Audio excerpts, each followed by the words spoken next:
Okay, so here what we're going to do is talk about understanding this, the inch, not a bunch of inches, because I think most people can understand that if this is an inch, then that's the second, and that's the third.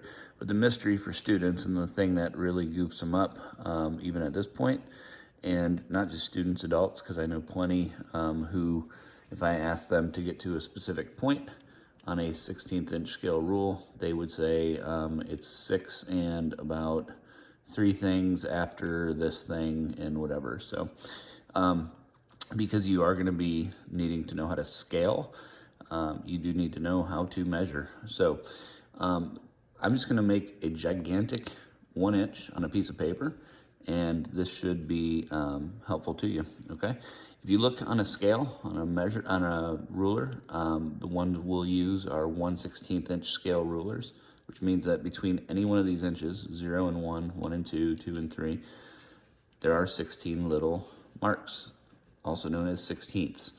Be careful if you're measuring anything off of a ruler, like a school ruler. If you look at this one right here, you can see that the 0 really starts about 1/8 of an inch inside of the end of the rule, okay, which can throw you off. If you went by holding the edge of the rule up to something, you'd be a little bit longer. Same thing applies on a tape measure, okay? On this tape measure, there are 16 sixteenths in every inch. And a little bit different, and I'm not going to show this to you, but when I talk about a scale ruler, you can see this one, which is broken down into different amounts. So here is a 32nd scale rule. Here is a 16th inch scale rule. Here is a 1/8 inch scale rule. There's only 8 marks in between each inch. Again, this one is a 16th, okay? This is the one that architects, carpenters, woodworkers tend to use almost all the time, okay? When you get to 30 seconds of an inch, we'll never deal with that. That's pretty accurate, and that would be more for like machine work and stuff.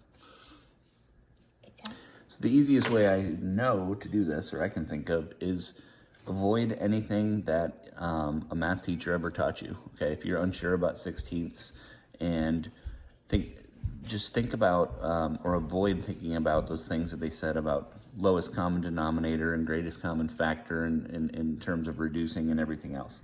So here's what I'm going to do. I'm going to draw the bottom of a ruler. Okay, I'm going to say this right here, or actually I'll just make it like so. All right. I'm going to say I am making a ruler, not that's 12 inches, I'm just making it that's 1 inch, okay? Because we understand the process keeps repeating, okay? So I've just drawn myself a ruler. I'm going to go ahead and start by cutting it in half. And I'm going to make my tallest mark, so I'm just going to make a mark like so, and I'm going to cut it in half. Now I'm going to look at this, each side of this, and I'm going to cut it in half again. So I'm going to put a slightly shorter mark and just kind of guess the midpoint between here and the halfway point, and again between the halfway point and the 1 inch. Remember that this point right here we're going to call 1 inch. Quotation marks are the symbol for inch. Okay, let's keep doing that until we have 16 marks. So again, now I have a space between here and here, and I'm going to put a mark that's still a little bit shorter. I have a space between here and here, so I'll put a mark that's a little bit shorter than my next tallest mark. Same thing again, same thing again. Okay, I'm just cutting it in half.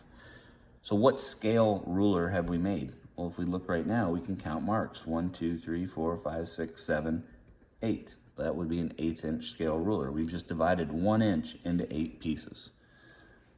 On a 16th inch scale ruler, we're just going to keep doing it until we get 16 marks. So now what I'm doing is I'm drawing each of the 16ths. Okay.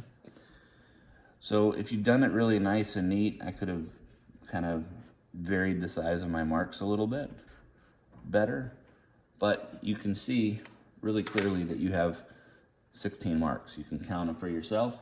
1, 2, 3, 4, 5, 6, 7, 8, 9, 10, 11, 12, 13, 14, 15, 16, okay?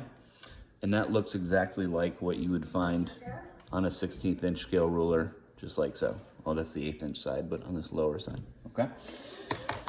The magic in this is if you can start going right to something and realizing a couple of things. One, your shortest marks are always 16ths. Your next shortest marks are always eighths. Your next shortest marks are always quarters. Your next tallest marks are always halves. So you only have one half, and then you have, and this is where I think people get tripped up. The quarters, people say, okay, well, you said the tallest mark is a half, but then I see my quarters and I only have 2 quarters. Well, the half is also a quarter, okay? So keep it simple. When in doubt, if you don't understand, go ahead and count them. And I say, just do this, say, which 16th is this? I'm just gonna go down the line. This is counting, this isn't math. I look at this one and I say that is 1/16, okay? I'm gonna come down here and I'm looking at this mark, this second mark right here. That mark is what? Well, it is 2/16, okay? And you're 100% correct, it is, but it's not simplified. And so this is why I say forget all that stuff that you ever learned about greatest common factor, simplifying lowest common denominator. Here's my rule. Cut both numbers in half until you get an odd number on top, and it will be simplified. So if I cut 2 in half, that is 1. If I cut 16 in half, that is 8. So now I found out that this second mark is 1/8. What's this next one? 3/16. It is the 3rd 16th, right? 1, 2, 3. Now you're correct as far as simplifying it and having it being called the right name for the mark or the right name for the measurement if the top number is always odd, okay? If I come to this next one, I could say what I told you originally was you have different size marks. The shortest are 16th, the next are 8th, the next tallest are quarters, and the next tallest are halves. So if I go all the way over here and I say, okay, well, it's the first mark that I've gotten to this size. I went to my shortest, and then which were 8th sizes, or 16th sizes, and then 8th sizes, and then quarter sizes. This is the first one of those quarter size ones I've gotten to, so I could just write 1/4, right? Or I could just say, you know what? I'll stick with the system that works, that I know works. If I do not get this, then I'll just go with what I know works, which is 1/16, 2/16, 3/16. I say, okay, that's 4/16. But it's not odd on top, so I cut it in half. Half of 4 is 2, half of 16 is 8. Okay, it's 2/8. All right, well, it's still not odd on top. And I'll say, okay, well, half of 2 is 1, half of 8 is 4. I cannot cut it out any smaller than that. So this mark now becomes 1/4. It's a quarter of the ruler, okay? And that should make sense because if you think about a pie, okay, you can slice a pie into however many pieces you want. Right now I've sliced it into 2 pieces. 2 pieces is 1/2 of a pie. If I cut that in half again, that becomes what? 4 quarters. So right here, this mark that I just got to, the first quarter, that's showing me one section of the pie like this. I can slice it again and I can get eighths, okay? And I can see that in this pie, there are 8 slices. If I slice this ruler into 8 slices, it's 1, 2, 3, 4, 5, 6, 7, 8. Okay, if I cut each of these again, now I'm into 16ths. Need a little bigger pie, okay? That's the process.